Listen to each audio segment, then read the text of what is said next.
Hey, good afternoon, guys. Welcome back to Campervan Habitude. What's he crying at?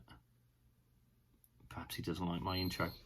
Who can blame him? Yeah, welcome to Campervan Habitude. You join me on a rather boring Monday afternoon. But I just wanted to do a little bit of an intro to our next vlog, just to let you know what it's all about. If you're a new viewer or an old viewer, welcome. If you're an old viewer, you may know that Ruth and I, my other half, have just returned from France. In fact, with the Rafster as well. He came along with us. So this next vlog is just to let you know what it's like driving over in France. You may know, in which case, sorry for boring you. You may have no idea and you may be a little bit concerned. And you may, or I should say, you may need a few tips about being over there. So let's take a look at what we got up to, and hopefully it'll encourage you to get over there yourself.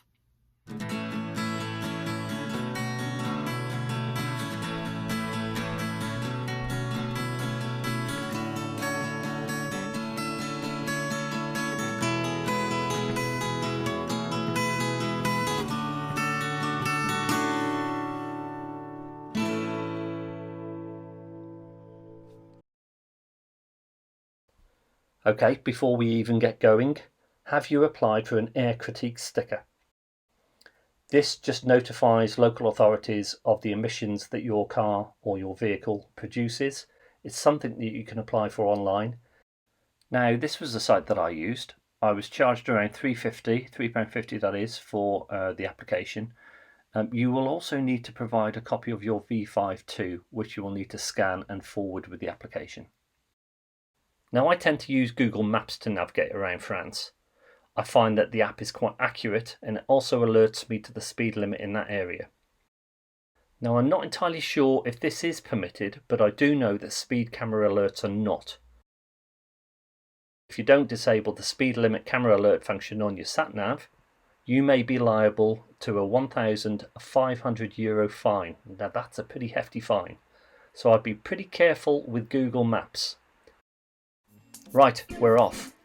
Now, I know I'm going to get slated for this, or rather we're going to get slated for this, but we both love tolls. There, I've said it. Yes, I get it. You see less on these routes, and I doubt, to be honest, if we would take them if time were not an issue. But let's face it, we're on our holes. We want to get to the region we're headed for pretty damn quick and pretty damn problem free too. Therefore, tolls are the way to go for us. Of course, it's a toll, so there is a charge. This will alter depending on the route taken and of course the length of road you're travelling on. You can expect to pay between 15 and 40 euros, I would say. We always pay on our Halifax debit card. Warning, charges may apply, but I wouldn't rely on just carrying one card just in case there's an issue with the other. Always carry cash as an option.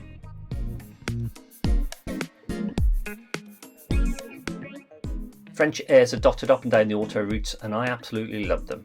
You never have to drive too far before happening upon one, and they can vary from just being a toilet stop and leg stretch to having shower facilities, fuel, eateries and shops. Regardless of what services you find, you will usually find a picnic table or somewhere to eat. You also won't have to travel too far before you find a free park up where you can grab 40 winks. Speed limits on the autoroute is generally 130 kilometers an hour. That is about 80 miles per hour. If the roads are wet or there are road works, as I say, it will drop to about 110 kilometers an hour, so 70 miles an hour. Right then, warning time. Speed cameras will be indicated by this sign. Now, don't think for 1 minute that you will get away with it because you're steaming towards Calais and you're going to be out that country in no time. I've had a fine drop through the letterbox which I've had to pay. It may also be worth mentioning that I thought I was good at keeping within the speed limits, so it sounds like they're pretty keen on enforcing these restrictions. One final point on this, I believe it's still the case that if you're doing 40 kilometers faster than the speed limit, that they can confiscate your license.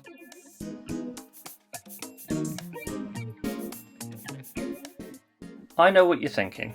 If I'm on this auto route, I'm missing all the sights. All I can say is keep your eyes open. You'll see the beautiful ornate sign showing you what these places offer. Therefore, don't think that you're missing out. Just pop off the auto route for a couple of hours and see what they've got to offer. Okay then, so assuming that we got the critter sticker if we need it, that we're adhering to the speed limits and we know which route we're taking, let's concentrate on the road signs. Now I know that many people are a little bit concerned about this rule of priority to the right. It can be confusing, but I don't think that it's a big monster that people often build it up to be. Now regarding priority to the right on the autoroutes, a yellow diamond shaped sign with a white border will indicate that you have right of way on that road. The same sign with a black line running through it means that it's priority to the right. You must give way to traffic entering from the right.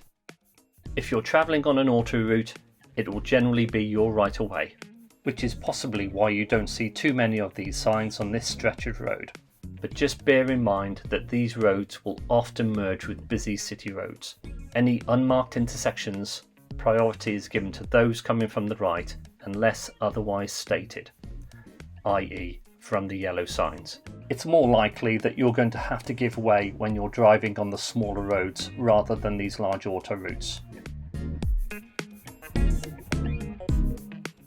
The roads approaching these major routes that do not have priority will be restricted by a giveaway sign, which I will cover shortly, or a stop sign. Now anyone who has seen a stop sign in France may notice that the word is in English. In fact, the actual sign is very similar to our stop sign too, so there really isn't any excuse. But there is one major difference. In England, although we're supposed to stop, we tend not to. We tend to treat it as a giveaway sign. In France, that should never be the case. You should stop for around 3 seconds before moving off from the junction. If the local gendarmerie are behind you and you fail to do this, I just hope you've brushed up on your French, as you can expect a chat. It's not just the stop sign that looks familiar either. Many signs are recognisable, such as narrow roads. On this occasion, it warns you of a bridge that's up ahead.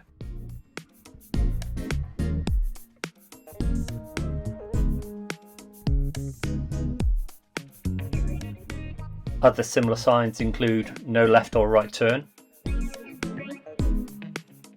no entry, in this example, except for cycles, caution ahead, roadworks ahead, speed hump in the road, no stopping,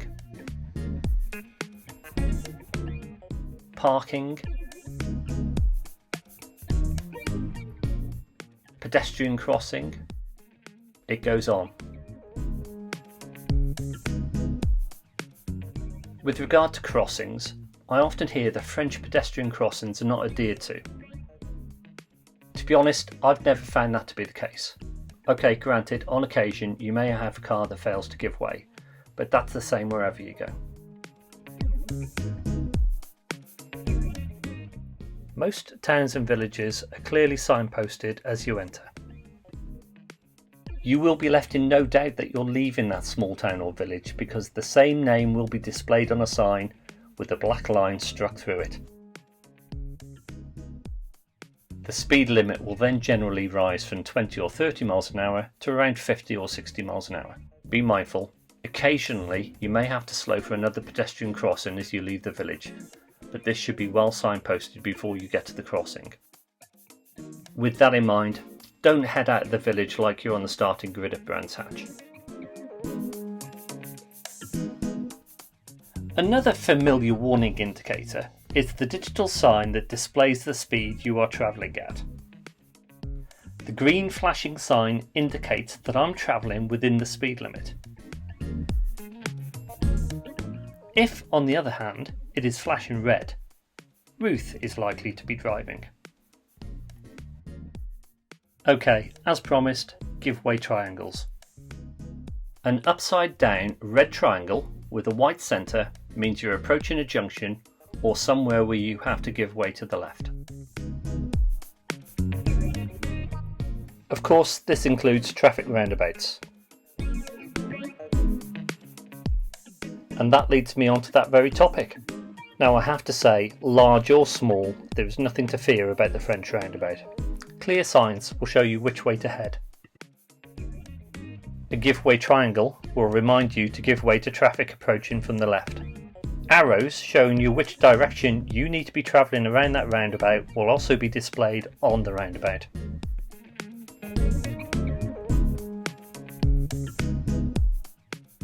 If you're approaching one of the smaller roundabouts, maybe in a town or village, they may not have arrows on the roundabout, in which case keep your eye open for a little triangle and that will show a series of arrows just reminding you which way round you need to travel. I promise you guys, it really is nothing to worry about at all. Okay, we can't put it off any longer, we're going to have to start talking about that priority to the right system again. Now, as I pointed out earlier, it's more likely that you're going to have to give way to the right on the smaller roads. But don't panic, it's not as common as you may think. If you are on a larger road, you will more often than not have priority on that road. That is to say that you will not have to give way to traffic entering from the right. Here we see the yellow diamond indicating that we have priority on this road. Just when you think that you've got the road signage all worked out and in your head, I'm here to tell you that it's not always a yellow diamond. This little beauty also indicates that you have priority on this road.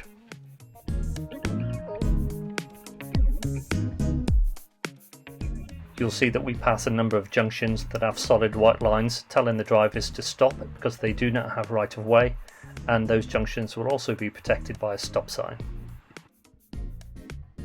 I have to say you're more likely to see this type of sign rather than the yellow diamond on these smaller roads. They're far more common.